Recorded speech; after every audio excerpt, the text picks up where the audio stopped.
Assalamualaikum warahmatullahi wabarakatuh. Perkenalkan, nama saya Novi Aisyah Zudi dengan NIM 246151006. Saya dari kelas CPI 1A. Di sini saya akan membuat video pembelajaran untuk memenuhi tugas akhir semester 1 pada mata kuliah Linguistik Umum. Di sini saya akan membahas tentang sintaksis. Sintaksis adalah cabang linguistik yang mempelajari perihal penggabungan atau penataan satuan-satuan lingual yang berupa kata untuk membentuk satuan yang besar seperti frasa, klausa, dan juga kalimat. Yang pertama yaitu ada frasa. Frasa adalah penggabungan kata yang tidak melewati batas fungsi. Fungsi yang dimaksud di sini adalah subjek, objek, predikat, pelengkap, dan juga keterangan. Tidak semua penggabungan kata itu frasa, hanya penggabungan kata tertentu yang dapat dikatakan frasa. Contoh dari frasa yaitu pada kalimat ibu akan menjenguk kakak di Surabaya besok pagi. Jadi di situ ibu itu sebagai subjek, akan menjenguk itu sebagai predikat, kakak itu sebagai objek, di Surabaya itu sebagai keterangan, dan besok pagi juga keterangan. Frasa mempunyai beberapa macam. Yang pertama ada frasa nomina. Frasa nomina adalah kelompok kata yang unsur pusatnya pada nomina. Contohnya seperti pada kalimat ayah saya. Jadi pada kalimat ayah saya itu unsur pusat dari frasanya itu pada kata ayah. Dan yang kedua ada baju bekas. Unsur pusat dari frasanya itu terdapat pada kata baju. Dan yang ketiga ada pada kalimat mangga Probolinggo. Jadi pusat dari frasanya itu terdapat pada kata mangga. Yang kedua yaitu frasa verba. Frasa verba adalah kelompok yang unsur pusatnya terdapat pada verba. Misalnya seperti kata akan pergi, terus mungkin datang, belum makan, dan tidak membeli. Ketiga yaitu frasa adjektifal. Frasa adjektifal adalah kelompok kata yang unsur pusatnya pada adjektif. Misalnya seperti agak tebal, sangat tipis, dingin sekali. Yang keempat yaitu frasa numeralia. Frasa numeralia adalah kelompok kata yang unsur pusatnya adalah numeralia. Contohnya seperti 10 liter, 9 kg, 11 orang, 9.000, 4 ekor. Yang kelima yaitu frasa preposisional. Frasa preposisional adalah kelompok kata yang ditandai dengan preposisi. Misalnya seperti di kantor, dari sekolah, untuk ibu saya, dan bagi mereka berdua. Yang keenam yaitu frasa keterangan. Frasa keterangan adalah kelompok kata yang unsur pusatnya adalah keterangan. Contohnya seperti besok siang, tadi malam, kemarin pagi, lusa siang, dan kemarin siang. Frasa. Yang selanjutnya yaitu konstruksi frasa.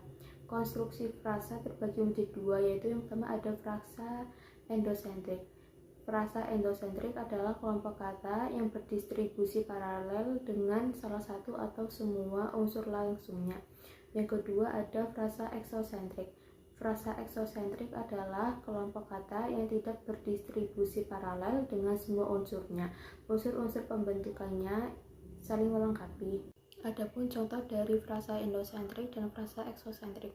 Yang pertama ada frasa endosentrik. Contohnya yaitu saya membeli buku tulis. Jika kata tulisnya itu dibuang itu masih bisa. Jadi kan saya membeli buku itu masih bisa. Tetapi kalau kata tulisnya yang dibuang itu tidak bisa karena itu tidak menyambung. Yang kedua ada frasa eksosentrik. Frasa eksosentrik contohnya yaitu saya pergi ke rumah. Jika kata rumahnya itu dihapus itu tidak bisa. Jadi kalau frasa eksosentrik itu jika salah satu katanya dihapus itu tidak akan bisa karena itu tidak nyambung. Yang kedua yaitu klausa. Klausa adalah satuan lingual yang bersifat predikatif. Klausa itu melibatkan predikat sebagai unsur intinya. Contohnya seperti pada kalimat saya makan, ibu menjual bunga, dan ayam itu akan kami sembelih. Yang ketiga yaitu kalimat. Kalimat adalah satuan lingual yang diakhiri oleh lagu akhir selesai. Baik lagu akhir selesai turun atau kalimat berita dan kalimat perintah, maupun lagu akhir selesai atau kalimat tanya. Kalimat berdasarkan situasi itu ada 3 jenis. Yang pertama ada kalimat berita.